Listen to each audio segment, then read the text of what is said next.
السلام علیکم دوستو، مزید ویڈیوز کے لیے پختونخوا چینل کو سبسکرائب کیجیے گا، شکریہ۔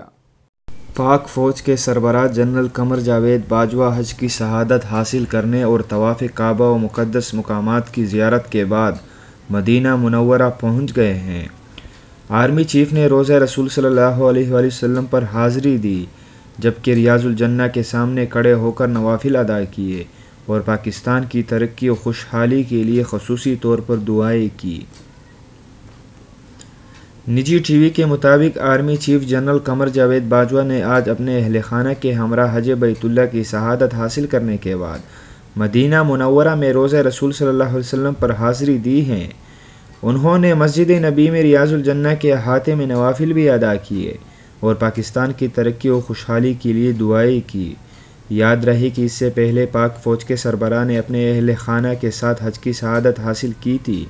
اس موقع پر بھی انہوں نے پاکستان امن و استحکام اور شہداء کے لیے خصوصی دعائیں کی، جبکہ سعودی فرمان روا شاہ سلمان بن عبدالعزیز نے پاکستانی فوج کے سربراہ کے اعزاز میں منہ میں عشائیہ بھی دیا تھا۔ اس عشائیہ میں سعودی ولی عہد محمد بن سلمان اور دنیا بھر سے آئی ہوئی اہم شخصیات بھی موجود تھیں۔